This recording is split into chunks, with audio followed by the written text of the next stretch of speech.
Hola, buenas tardes. Nuevamente con ustedes.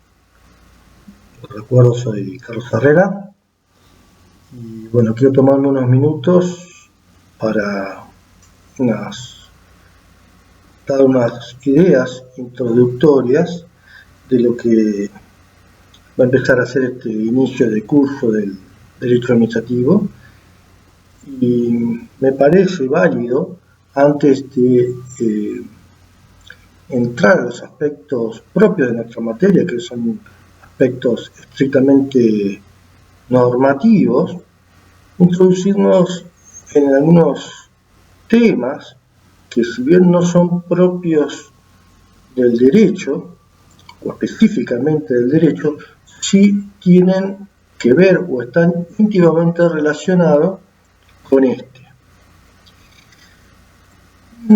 Tenemos que tener en cuenta, y yo tomo, o todos tomamos, como presupuesto que estamos en una materia ya de cuarto año, y que ustedes tienen estudios anteriores propios, claros, como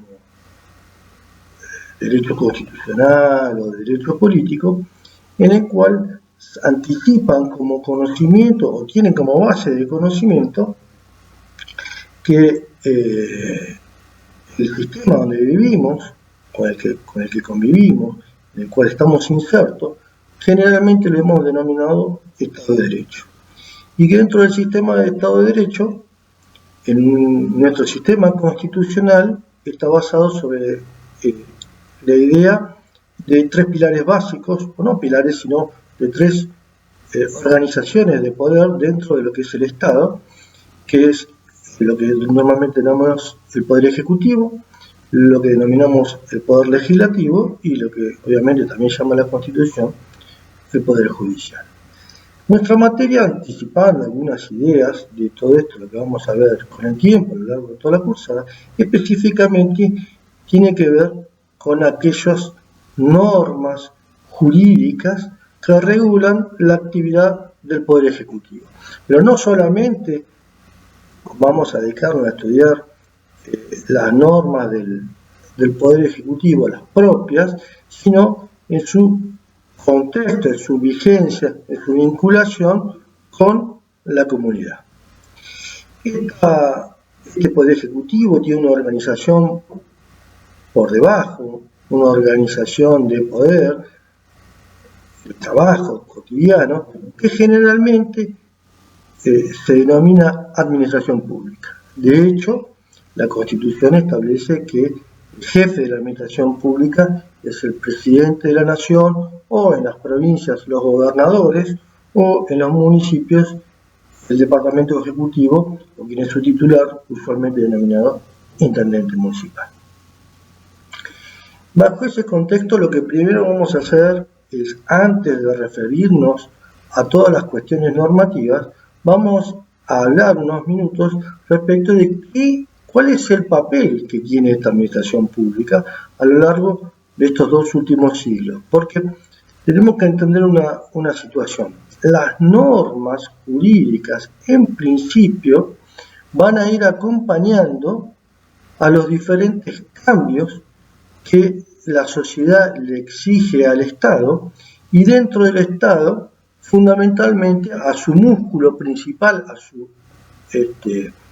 órgano por excelencia de actividad, que es la administración pública y el Poder Ejecutivo. Entonces, teniendo en cuenta que nos vamos a referir a las normas, vamos a ver cómo aparece esta administración pública, cómo es en la actualidad y cómo está empezando a ver en lo que va del siglo XXI. Es importante saber que el sistema normativo no solamente está previsto para lo que estamos viendo en este momento, sino fundamentalmente también para lo que va dentro de las posibilidades de lo que puede prever para el futuro.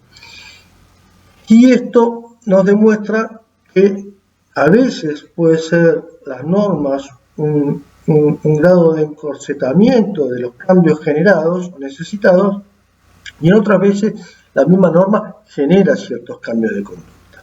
Pero bueno, No vayamos al aspecto normativo en esta primera parte. Vamos a hacer una única clase en la cual vamos a ver que no me interesa llevar o hablar en este caso de el papel o el reflejo normativo de su actividad, que es nuestra idea principal, sino cuál es el papel que ha jugado dentro de la sociedad y de la comunidad, el papel de la administración pública.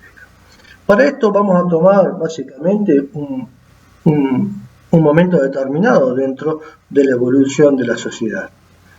No me importa, aunque quizás en algunos estudios de posgrado podría llegar a interesar cómo fue la administración pública dentro del Imperio Romano, que quizás es lo que menos podamos conocer.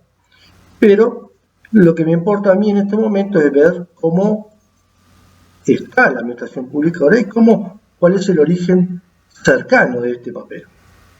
Para ello vamos a tener en cuenta que cuando estamos hablando de administración pública, la estamos diferenciando de los otros poderes, de las otras actividades, y para ello vamos a tener en cuenta lo que pueden ser dos modelos de administración pública, independientemente del sistema normativo, pero vamos a tener en cuenta primero que va a haber dos o quizás tres periodos en la actualidad, si no podemos hablar, vamos a ver, o dependerá de la opinión de ustedes,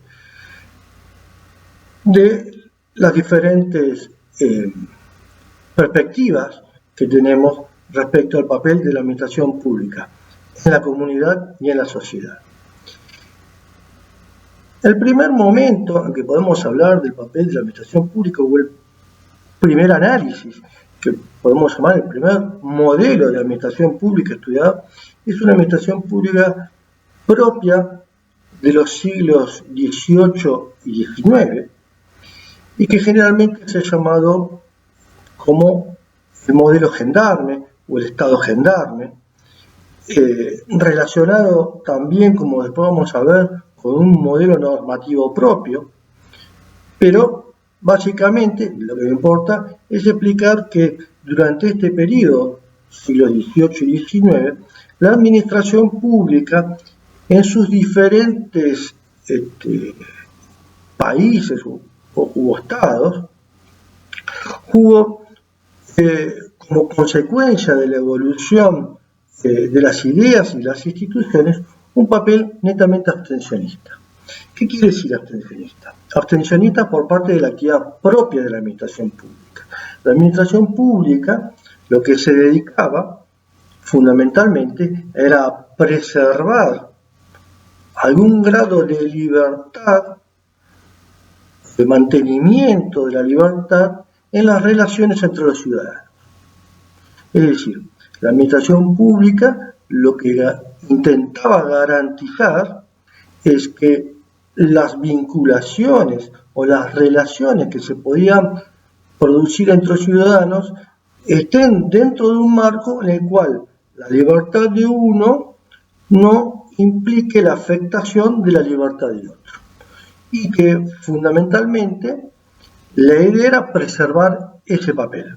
Por eso la administración pública tiene básicamente una actividad mínima, específica, que era netamente abstencionista. Únicamente actuaba cuando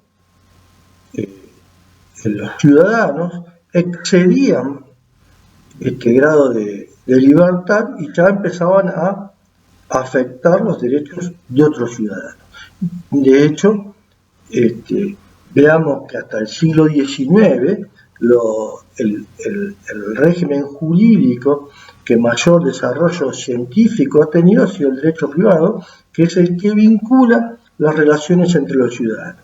Mientras que el derecho público quizás no fue tan desarrollado, justamente por la concreta relación que las vinculaciones de los derechos de los ciudadanos con el Estado o del Estado con los ciudadanos prácticamente no estaban dentro de los estudios científicos y mucho menos dentro de los cuerpos normativos.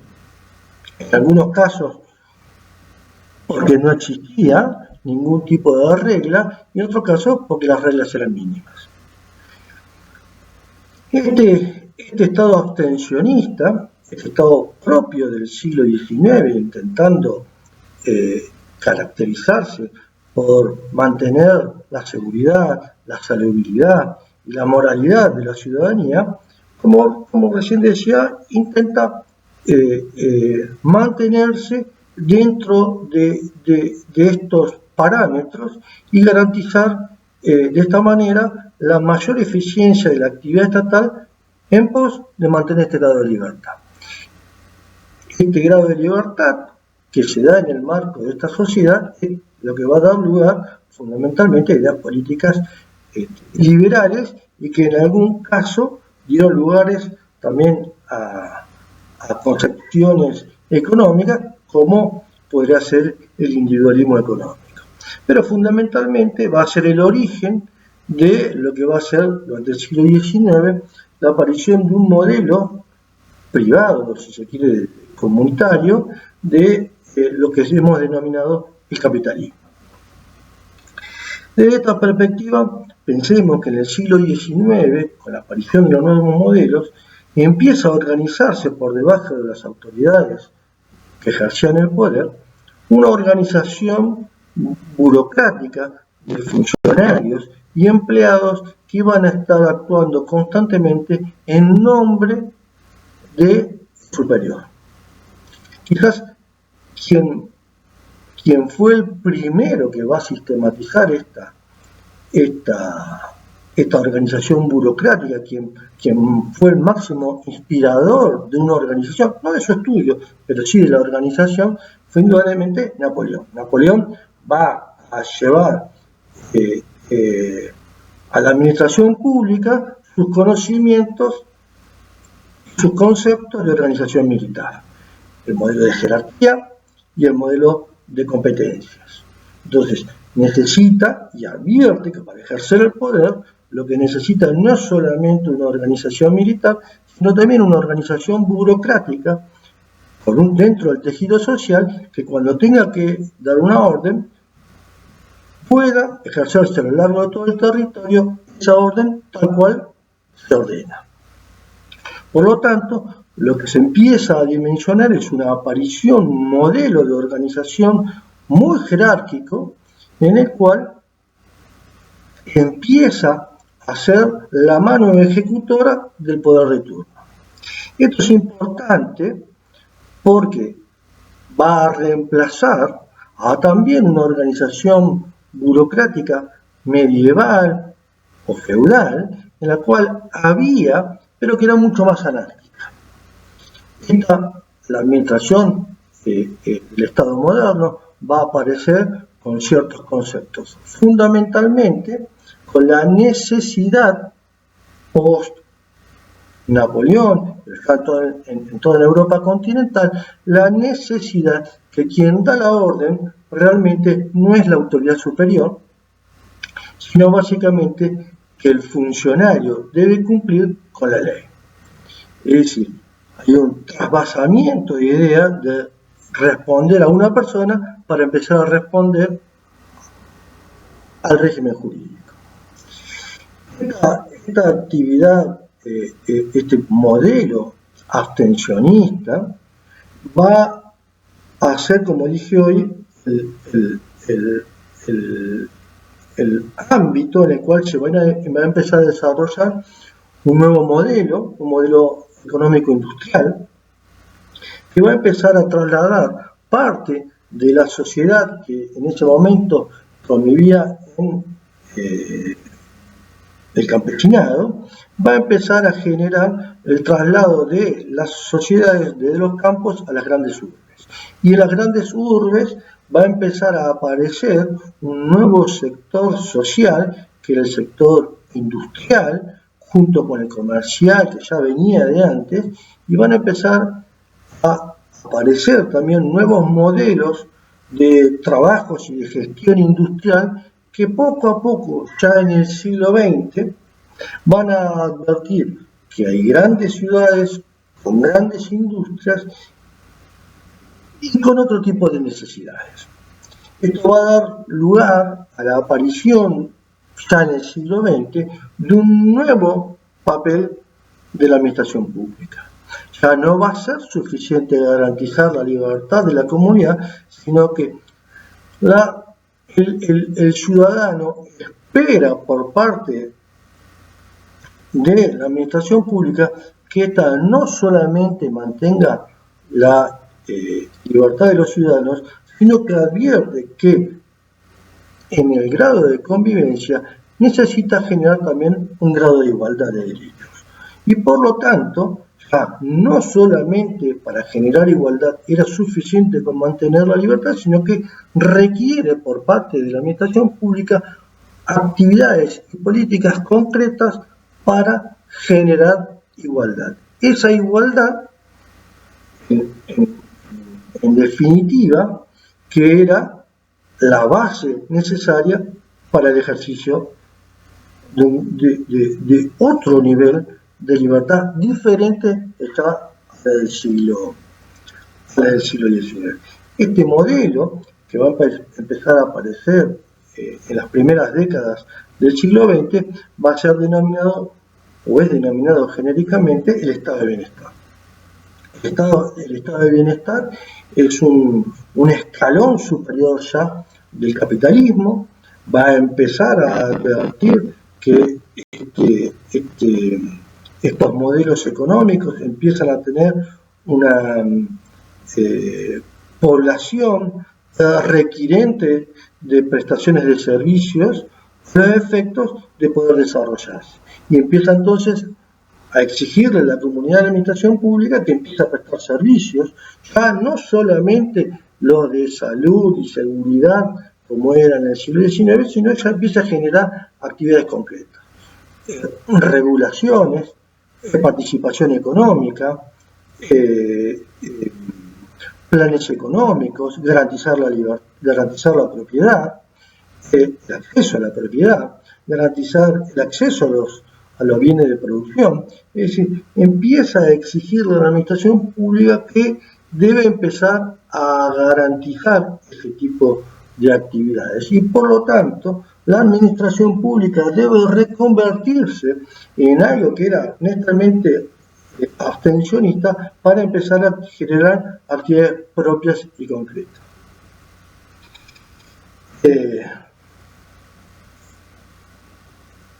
Este modelo de estado de bienestar fundamentalmente fue desarrollado en lo que es la Europa continental.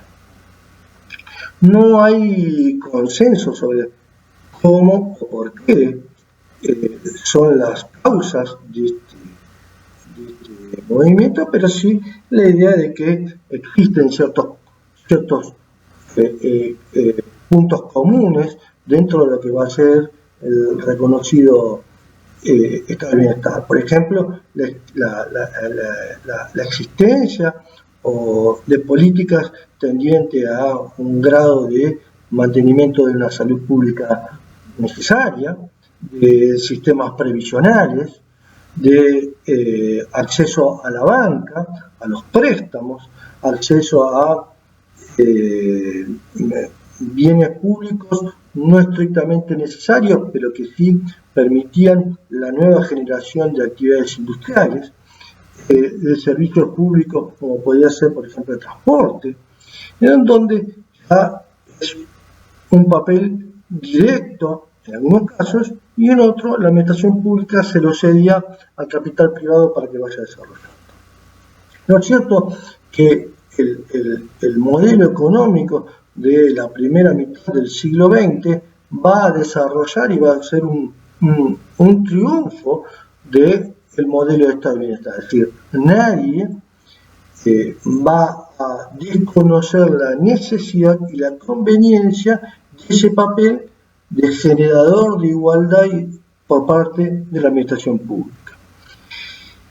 El problema va a empezar a aparecer en aproximadamente la década del 60, del 70, donde el capitalismo empieza a tener o desarrollarse dentro de los países capitalistas algún grado de crisis de tipo incontrolables.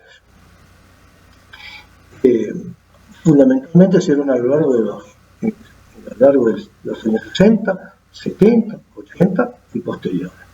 en la década de los 60, innumerables crisis militares en Latinoamérica, en Europa, crisis económicas y sindicales en España de Franco, caída de la dictadura en Portugal, golpes de Estado en la democracia griega, la invasión de los tanques rusos a Praga, el Mayo francés, la oposición interna y externa a la guerra de Vietnam en Estados Unidos, la crisis del petróleo, fundamentalmente este periodo, la crisis del petróleo, pero todo esto también en el marco de un contexto político mundial que era la guerra este-oeste. Entonces, dentro de esta situación se empiezan a advertir ciertas crisis y que el sistema empezaba a no dar respuestas. En el año, les voy a dejar justo con esta clase un par de hojitas donde vamos a puntualizar algunos temas.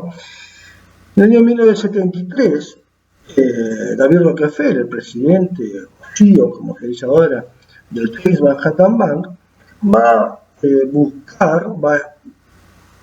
a procurar el estudio de cuál iba a ser el futuro de las democracias y va a convocar a algunos científicos que le den un informe de cuáles eran las alternativas o cuál era la proyección que iban a tener, fundamentalmente en tres ámbitos diferentes: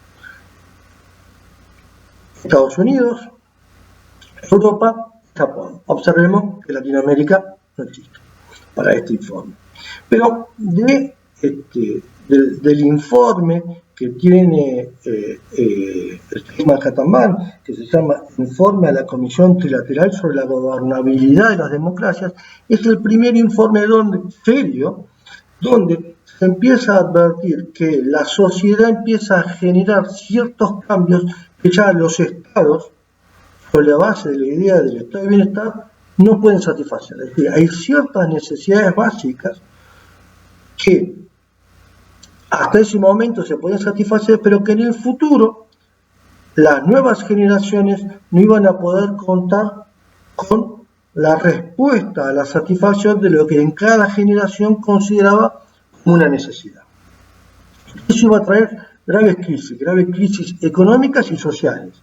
Algunas iban a repercutir internamente dentro de sus conflictos políticos dentro de sus estados, y otras, y un poco más grave, iban a repercutir en otros estados.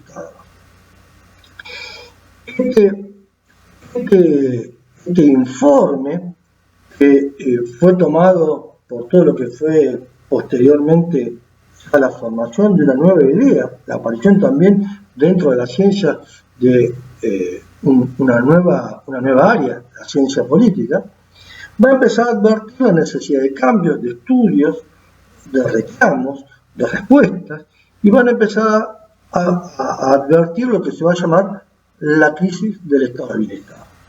La crisis del estado de bienestar, en el cual las economías nacionales no podían dar respuestas a sus ciudadanos, y entonces había un choque o un conflicto entre los intereses y la modalidad de llevar. Este modelo que empieza a advertirse, posteriormente va a ver consolidada esta idea con otro estudio que ustedes los pueden encontrar, lo pueden escuchar dentro de los debates científicos en materia de ciencia política. Muchas veces los políticos de los últimos años están escuchando. Era lo que un periodista en materia económica, allá por los años 80, 89 más precisamente, llamó el consenso de Washington. El consenso de Washington era un periodista que tenía acceso a todos los informes y los despachos de los organismos internacionales como el Fondo Monetario Internacional o el Tesoro de Estados Unidos o la banca internacional, el cual empezaban a analizar y sistematizar cuáles eran las recetas que las reclamaban estos organismos que socorrían a los diferentes estados nacionales en sus crisis, y empezar a ver, bueno, cuáles eran las recetas que le iban a empezar a exigir. Y de esta manera dicen, bueno, le advierten al mundo y dicen, miren muchachos, los organismos internacionales, esto es lo que están viendo de lo que deben hacer los estados. Para que los estados o las administraciones públicas puedan conseguir un aval económico para continuar con sus actividades y no llegar a estas crisis que se preveían, necesitan hacer estas cosas. Yo hice un punteo, advertirán que todo esto es tema de hoy en día. Primero se habla de la disciplina presupuestaria, los cambios en las prioridades del gasto público, una reforma fiscal, una liberalización financiera, la búsqueda de mantenimiento de tipos de cambio competitivos, la liberalización comercial y la apertura de entrada de inversiones extranjeras a los diferentes países, las privatizaciones, las desregulaciones, las garantías del derecho a propiedad. Todo esto es lo que este economista dice, miren, para que los organismos internacionales den socorro económico a los estados, tienen que hacer esto. Esto es lo que los gobiernos después van a decir, están en contra del consenso de Washington, es decir, en contra de las políticas que requieren de la administración pública para que ésta tenga el dinero para seguir actuando. Estas administraciones públicas, quiero agregar 2 datos históricos más, es decir, así como en el 60, en el 70 empiezan a darse estos conflictos que voy enumerando, la crisis económica en Inglaterra, en la época de Margaret Thatcher, también va a haber otros conflictos posteriores. En el año 89, ¿qué pasa? Se cae el muro de Berlín. El conflicto desaparece y el mundo empieza a verse de otra manera. Y ya los condicionamientos económicos no son para lo que antes era el grupo de países del oeste y del este, sino que empieza a ser más global. Teniendo en cuenta también que dentro de esta época estamos hablando de un fenómeno de la globalización, es decir, donde las actividades o los problemas que tiene un país repercuten en otras economías. Entonces, todo esto va generando, y veamos un dato más, quizás anterior al que estamos viviendo en este momento, pero el gran dato histórico también es la caída de las Torres Gemelas. La caída de las Torres Gemelas no puede perderse dentro del contexto del papel de las administraciones públicas, porque a partir de este hecho histórico, si bien fue lejos de nuestra frontera, va a repercutir en todos lados. A partir de ese momento, todos vamos a tomar como razonables ciertas limitaciones a la libertad que hasta ese momento no eran admisibles. Ni hablar de lo que nos está pasando hoy, en este momento, que seguramente dentro de 20 años ustedes van a recordar esta palabra y decir, uy, no nos dimos cuenta. Una grave crisis sanitaria mundial donde cada uno debe preservarse en sus domicilios en beneficio de la comunidad y donde una administración pública necesita que todos los ciudadanos estén en sus casas y pocos sean los que están en condiciones de salir, siendo la administración pública la que puede elegir en forma cotidiana e inmediata quién puede salir y quién no puede salir. Entonces, todos estos contextos mundiales van a ir en retroceso de lo que es el estado de bienestar. ¿Por qué? Pues indudablemente la generación de este bienestar económico propio de los años 50 y hasta 60 va a ir constantemente al retroceso. No solamente en Europa o en Japón o Estados Unidos, donde llegan a un límite, es decir, llega un límite de producción y de generación de bienes que ya no podían dar más y por lo tanto no generaban impuestos y por lo tanto no podían generar satisfacción de bienes, sino que va a pasar en todo el mundo, América Latina, para nosotros con nuestro interés. Entonces, estos fenómenos van a ser lo que hoy se llama, básicamente, la crisis del estado de bienestar. La crisis del estado de bienestar va a llevar a que todos los organismos internacionales, los organismos nacionales y los científicos empiecen a elaborar y a proponer estos cambios. Van a aparecer, ustedes van a encontrar al menos 3 instituciones básicas que vamos a empezar a conocer usualmente. Quizás en Argentina en los últimos años se empieza recién a hablar, pero ya en Europa esto se conoce desde hace 20 años. 3 aspectos que yo voy a puntualizar. Uno va a ser lo que se denomina la gobernanza, un segundo, la nueva gestión pública, y un tercero que va a ser las denominadas políticas públicas. Brevemente. Cuando hablamos que esta crisis del estado de bienestar va a generar algo nuevo que va a llamar gobernanza, una idea nueva que va a ser la gobernanza significa la transformación del ejercicio clásico del poder del gobierno, o lo que se llamaba hasta este momento la gobernabilidad, por otro modelo, que es la gobernanza. La gobernanza, hay muchos estudios, esto es materia de ciencia política, no es de abogados fundamentalmente, o de ciencia de la administración.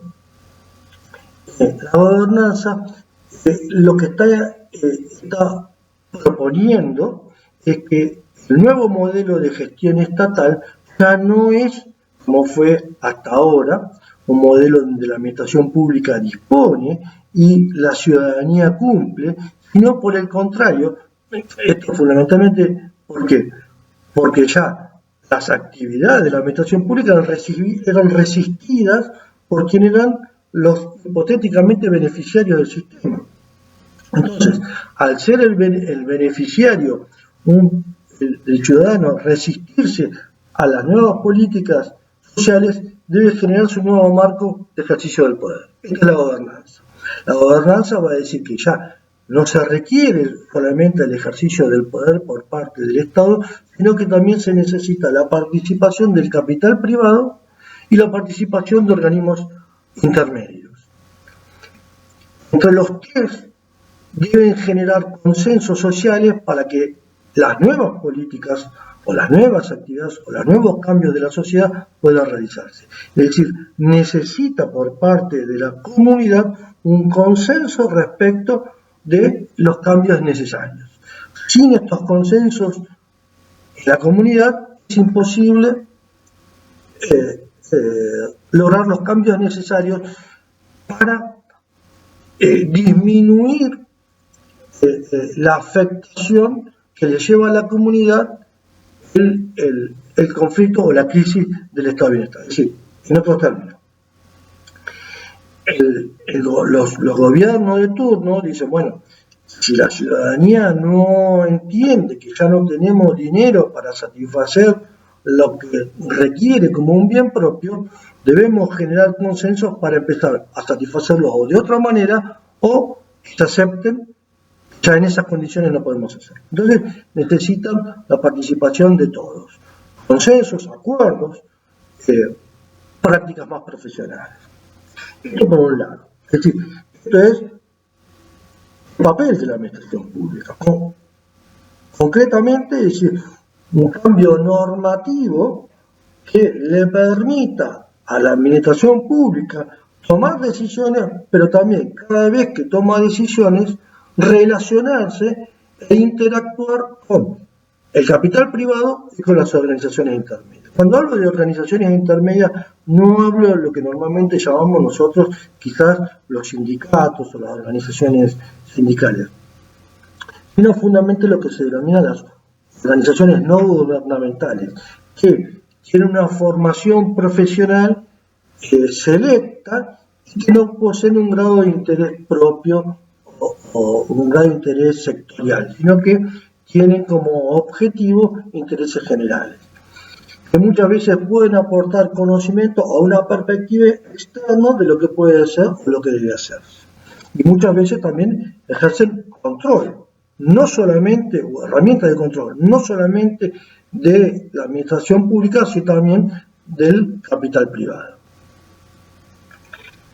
Un segundo elemento que vamos a empezar a ver en estos últimos 40 años es lo que se llama la nueva gestión pública.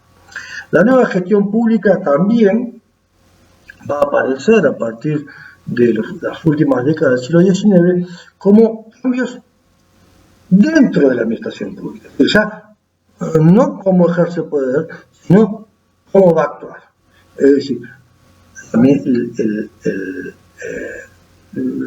aquellos cientistas o científicos en materia de administración pública se empiezan a dar cuenta que el modelo burocrático del Estado de Bienestar era un modelo de Estado burocrático muy grande que no permitía cumplir con estos acortes presupuestarios y que por lo tanto exigía una mayor profesionalización por parte de la organización de la administración pública. Yo puntualicé algunos puntos.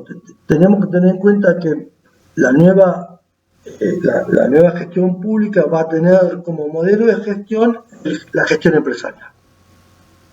Así como la gestión empresarial busca la eficiencia en su gestión, se intenta trasladar esa eficiencia en la gestión pública. Para eso, los organismos internacionales van a requerir de los estados esta nueva gestión pública.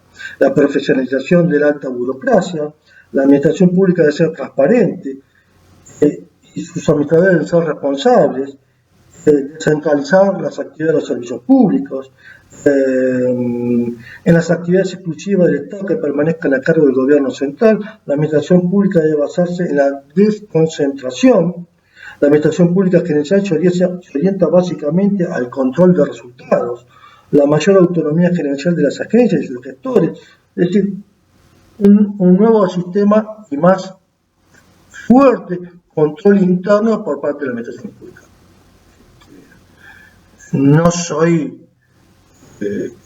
No puedo ser tan inocente para caracterizar, no solamente en nuestro país, sino en todos los modelos estatales, que a lo largo de las últimas décadas, dentro de la burocracia de la administración pública, se han ideado grupos burocráticos de poder que para mantenerse necesitan básicamente de una actividad constantemente de corrupción y por lo tanto interactúan y aceleran o desaceleran los cambios de las decisiones de los que están en la toma de decisiones conforme a sus propios intereses, que no son los intereses generales. Lo que se necesita es que cuando el administrador toma una decisión realmente sea eficiente al momento de cumplirla. Quiero hacer una aclaración con esto. Una cosa es la eficiencia, si se quiere, contable o social o económica. Otra cosa es la eficiencia jurídica, que a veces los abogados confundimos.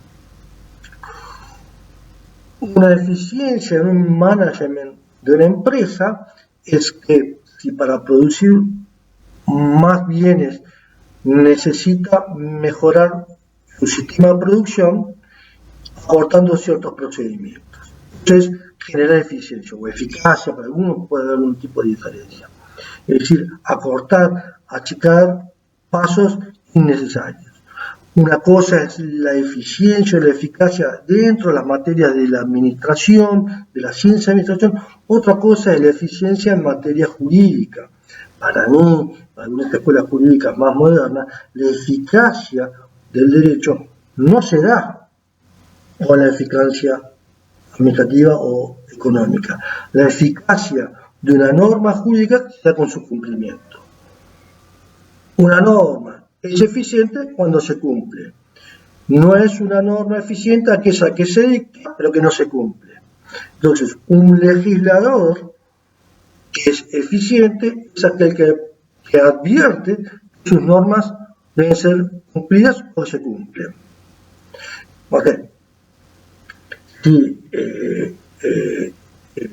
no se puede, el legislador establece que no se puede pasar por las avenidas después de las 10 de la noche con los semáforos funcionando, y nosotros vemos que después de las 10 de la noche nadie cumple con las órdenes de los semáforos, la norma está, pero la norma no es eficiente. ¿Qué quiere decir que no es eficiente? Nadie la cumple. ¿Ah? Después, si los efectos son valorados correctamente o no, otra discusión. Esta no es quizás la discusión del abogado o del jurista. La discusión del abogado o del jurista, que después lo vamos a ver, que a lo largo de toda nuestra carrera, es decir, cómo debe cumplirse esa ley. Quien valorará si era bueno o no, es otra discusión que no es la de la decisión de la norma, sino nosotros tenemos que hacerla cumplir. Esto puede dar lugar a debate, pero básicamente son dos áreas de conocimiento diferentes. Una es la ciencia de la administración y otra es la ciencia del derecho. Entonces, tenemos gobernanza, la nueva gestión pública y por último la exigencia de realización de políticas públicas. Cuando hablamos de políticas públicas, uno muchas veces escucha en la televisión, no, porque no hay políticas públicas, porque esto, porque lo otro. No, la política pública no es el cumplimiento de la ley. Siempre que hubo Estado de Derecho y siempre que hubo una ley, fue obligatorio cumplirla. Entonces, no podemos decir que ahora que la política pública es cumplir una ley, porque eso se sobreentiende. No me cambia nada agregar términos política pública a una política común.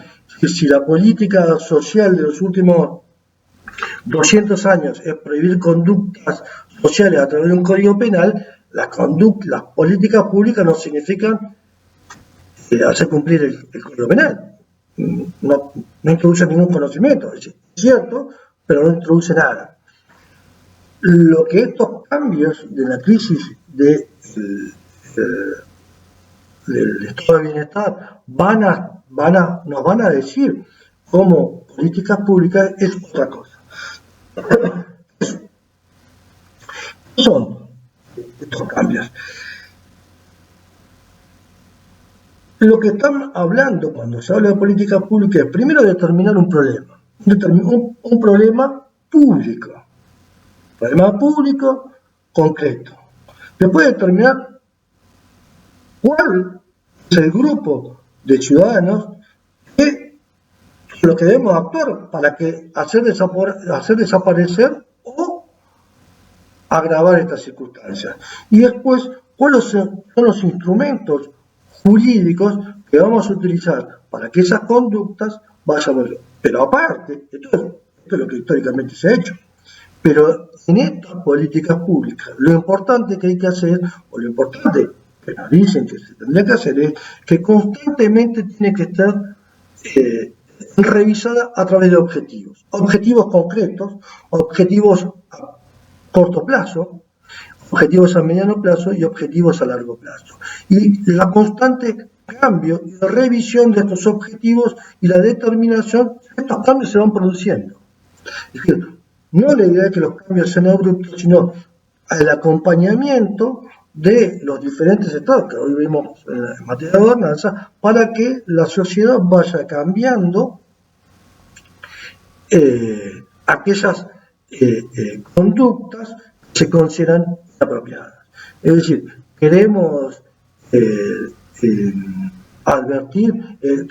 estamos advirtiendo que los estudiantes de los colegios primarios y secundarios tienen una reducción en sus capacidades intelectuales o no resuelven los problemas que tenemos que hacer. Bueno, no sabemos cuál es el problema. Tenemos que saber cuál es lo que queremos. ¿Cuáles son los instrumentos? Una ley, no es suficiente una ley. También tenemos que acordar con las provincias, con la actividad privada de los docentes, las instituciones educativas, públicas y privadas, los estudiantes, es decir, confluenciar en la necesidad de cambios que no se pueden dar de un día para otro, porque los cambios, según estas percepciones, los cambios muy muy rápido, por lo general son contradictorios y se vuelven a transformar y a modificar el problema. Es decir, la administración pública va a ir cambiando por las necesidades propias de cumplir con aquellos requerimientos que los organismos de turno van pensando. Uno podrá decirme, bueno, pero no necesariamente tiene que darse esto porque no necesariamente admitimos que estemos en crisis, ¿cierto? Una posibilidad es negar la crisis. Quizás, sin lugar a dudas, es la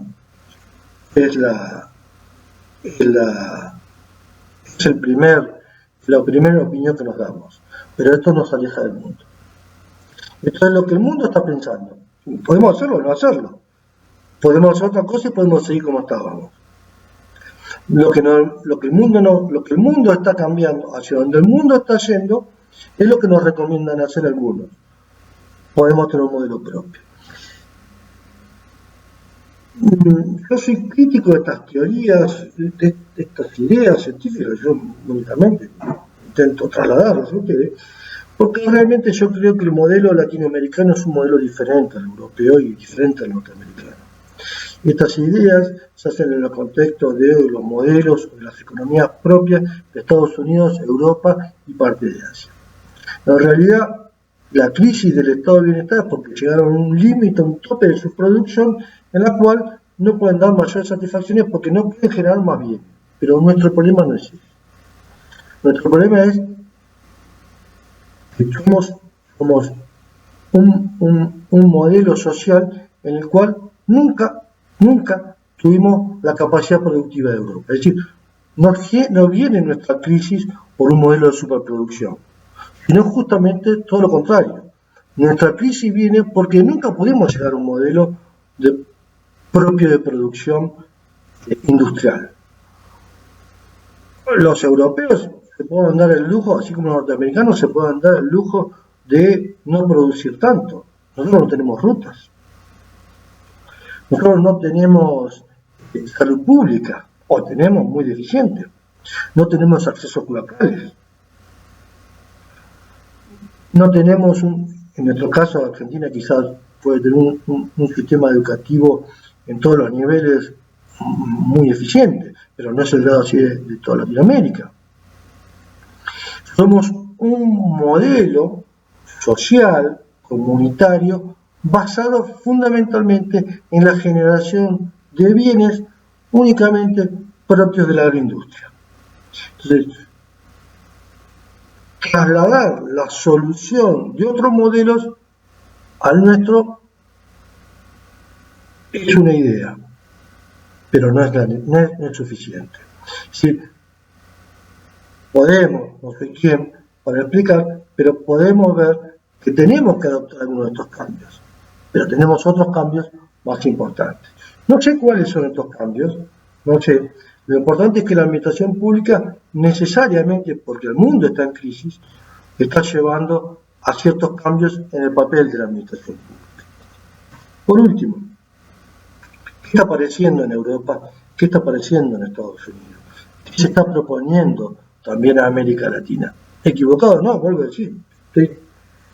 No estoy diciendo mis ideas en esto, trato de no decirlas, lo que trato es de informar lo que están diciendo los libros y por lo tanto de acceder, de trasladar esta información. Ustedes saben que estos cambios, que muchos incluso uno puede compartir, se sintetizan sobre un término como neoliberalismo. No me gusta el término porque las definiciones o las conceptualizaciones en un solo término abarcan muchas cosas de las cuales algunos están a favor, unos pueden estar de acuerdo y con otras no.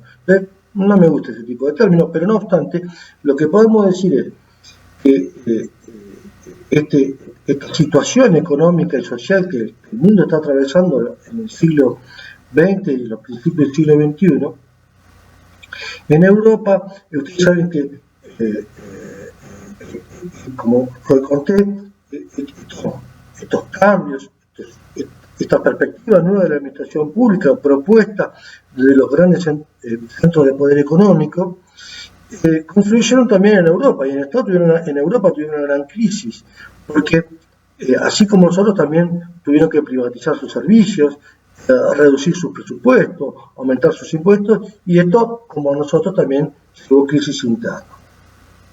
Los europeos, fundamentalmente los españoles y los alemanes, están hablando de la necesidad no de quizás un Estado como proponen algunos teóricos estadounidenses, como es el Estado mínimo, el volver a un sistema liberal, sino que están hablando de un sistema alternativo donde el estado de bienestar pueda mantenerse en ciertos aspectos. Algunos lo llaman el estado regulador. ¿Qué es esto nuevo que está apareciendo? Esto nuevo estoy hablando de los últimos 10 años, 15 años. El estado nuevo regulador están proponiendo algunos también, como por ejemplo en Argentina, Casani, en alguna vertiente no es lo mismo, pero puede llamar el estado subsidiario. No es lo mismo, pero puede mezclarse. El estado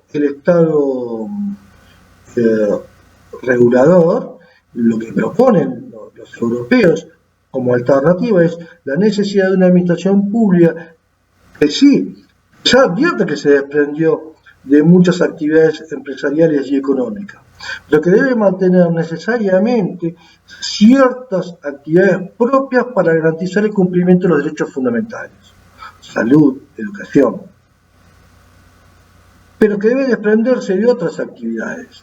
Pero esas actividades que se desprenden, no se desprende sin más y dejadas al marco de la libertad de mercado, sino que la administración pública, en acuerdo con los partícipes del mercado y en acuerdo con las organizaciones intermedias, deben establecer ciertas reglas para que juegue el mercado. Es decir, no un mercado sin reglas, sino un mercado regulado, donde cada uno pueda convivir dentro de reglas y en las cuales son tan interesados en el cumplimiento de reglas, no solo la administración pública, sino también los ciudadanos. Por lo tanto, también convocar al ciudadano para que participe en la toma de decisiones. Esto se ve muy claramente, ¿saben dónde? En Europa, en este momento, en los cambios urbanísticos de las grandes ciudades. Entonces, las grandes ciudades, cuando van a tomar una decisión, convocan al ciudadano por barrios, por sectores, y dicen, mire, este barrio se va a transformar en esto. ¿Ustedes están de acuerdo? ¿No están de acuerdo? Mire, ¿por qué es importante esto?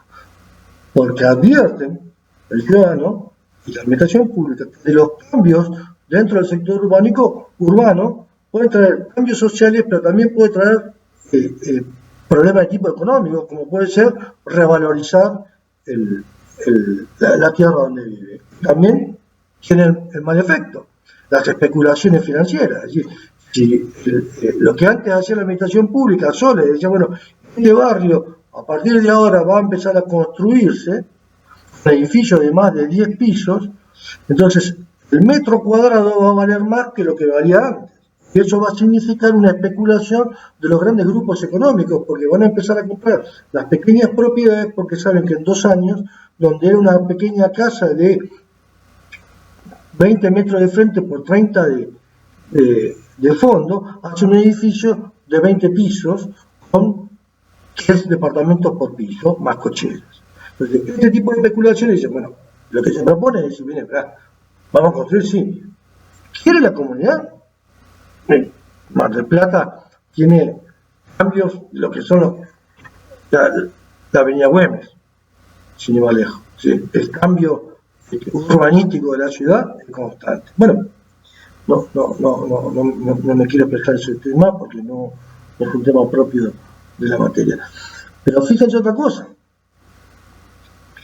Es la participación de la actividad privada que nosotros vemos como algo de otro mundo, nosotros la advertimos.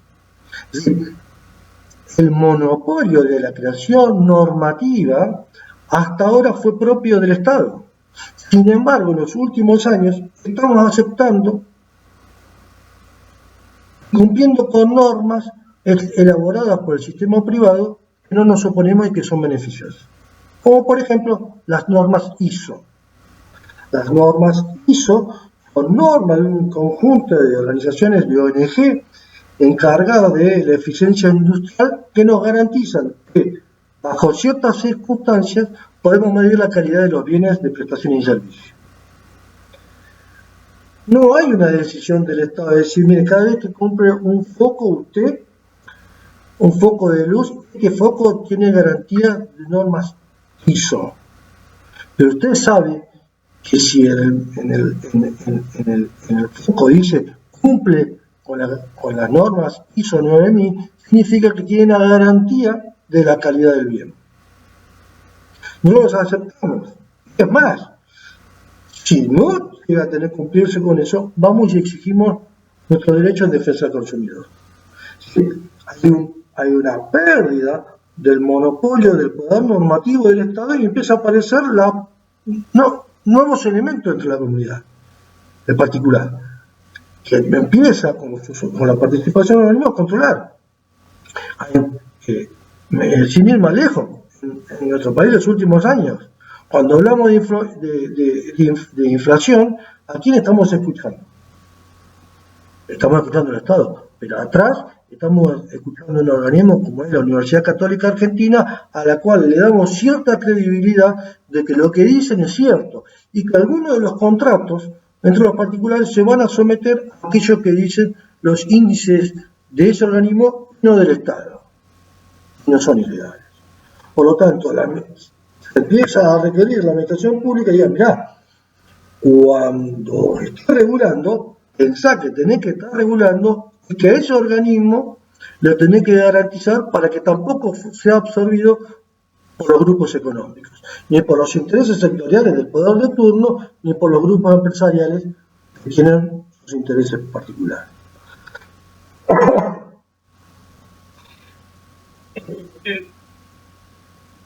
Concluyendo.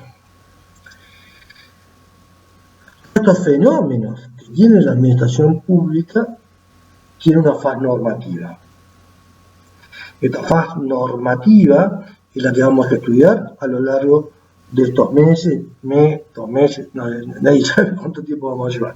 Pero no puedo dejar esta posibilidad de que un estudiante de Derecho no sepa o no escuche al menos una vez en el grado cuáles son los cambios que se están dando. Uno puede coincidir o no, me puede gustar o no la realidad, o me puede gustar o no cómo la describo yo la realidad, pero dar por lo menos una idea de lo que puede estar pasando. No digo que mi opinión sea cierta, lo que digo es que hay ciertos fenómenos que nos están hablando, de los cuales hoy los escuchamos, un futuro abogado no puede estar ajeno a su conocimiento. Por último, está en el marco estrictamente normativo, pero también esta crisis, estos fenómenos de globalizaciones, de cambios económicos y sociales, están apareciendo ver ciertos cambios dentro del sistema jurídico. Hay un capítulo, que no lo vamos a estudiar individualmente, pero que se está en formación en este momento, que es el capítulo del derecho administrativo global. Es decir, se está advirtiendo que hay ciertas decisiones administrativas de un municipio que pueden tener repercusiones en otro país y que sin embargo no forman parte de lo que normalmente es analizado como el derecho internacional. Es decir, se considera el posible cumplimiento de derechos de normas locales y su reflejo en otros sistemas normativos y aún dentro del marco de la legalidad.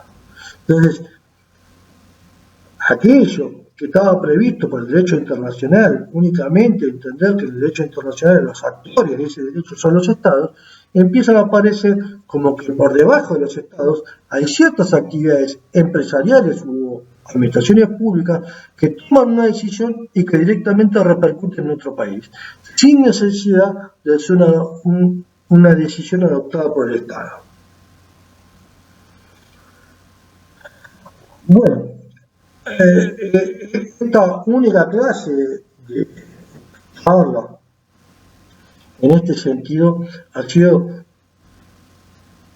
de neto carácter informativo. Es decir, no estoy transmitiendo conocimientos jurídicos, estoy conversando y dando perspectivas de lo que hoy en día se puede analizar en otros ámbitos de discusión, pero que sí tenemos que tener en cuenta, porque cualquiera de ustedes puede estar destinado a ejercer los cargos en la administración pública y puede requerir la necesidad de generar cambios para hacer más eficiente el cumplimiento de sus decisiones. Lo que no podemos dejar es de aislarlos del mundo, por lo menos para ver cómo el mundo está trayendo los cambios y cuáles son los cambios normativos que se van a dar. Por ahora nosotros no vamos a estudiar los cambios normativos de otro mundo. Lo que podemos es informarles cuáles son los cambios que se están dando. Vuelvo a repetir, esto es esta parte, mi única charla de estricto carácter así, no jurídico, es esta, porque después cada vez nos vamos a volver más técnicos. Es decir, vuelvo a repetir, este es el papel que juega la administración pública. Y otra cosa, yo anticipé en el primer momento que hablé, que esto dentro del marco del Estado de Derecho. Pero también tenemos que tener en cuenta que estos papeles de la administración pública no se dan únicamente en organizaciones dentro del Estado de Derecho, sino que se dan en otros sistemas normativos que podemos llamarlo autoritarios, o como queramos llamarlo, pero que no van a caracterizar como lo que nosotros conocemos de Estado de Derecho. Y que por lo pronto entonces también tienen el mismo problema, pero no tienen los mismos condicionamientos jurídicos que tenemos nosotros. Podríamos estar hablando mucho más tiempo, disculpen, errores,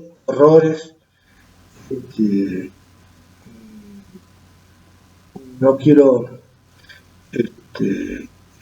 despedirme sin antes decirme, bueno, que esto es una experiencia nueva para mí, hace 30 años que doy clase, jamás me paré frente a una computadora a hablar, jamás me había filmado, salvo para la charla introductoria, soy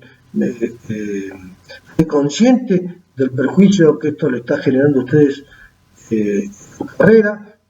Yo ya estoy recibido, pero mi idea es que cada vez tengamos más profesionales del derecho y mejor formados, y por lo tanto mi obligación, primero, porque me pagan para esto, y segundo, porque estoy convencido que lo que estoy haciendo es lo que corresponde. Entonces, en forma un tanto anárquica, en esta primera experiencia intento reemplazar la participación del salón por este medio alternativo, pero no tenemos, ni ustedes ni yo tenemos otra alternativa. Hoy voy a intentar, voy a tratar de subir el sistema hoy, pero voy a intentar, si Dios quiere o el sistema quiere, mañana tengamos una breve charla online, así que les voy a dejar un canal de YouTube donde vamos a poder compartir unos minutitos, no va a ser mucho, pero ya voy a empezar a hablar algunas cosas, básicamente va a ser unos minutos. A partir de las 8 de la noche voy a intentar primero probar y ver si sirve, porque esto sirve, esta grabación no mucho no me convence, pasaríamos a otro modelo de streaming, o no sé cómo se dice, y bueno, dejaríamos esta metodología para empezar una situación más compartida. Último, esta clase, esta charla quizás también llega tarde porque antes de esto estuve 2 semanas escuchando varios y alternativos medios de comunicación. No son fáciles, soy abogado, soy juez, mis limitaciones son grandes y no puedo llegar a todo. Pero pude llegar a conseguir organizarme para hacer un canal de YouTube. Así que vamos a ver si mañana podemos reunirnos y que por lo menos me vean en vivo y en directo, como se decía cuando yo era chico en la televisión. Bueno, les dejo un saludo, espero que estén bien y mañana seguiremos y empezaremos a ver algunas cuestiones más jurídicas de lo que es nuestra materia. Muchísimas gracias, un saludo.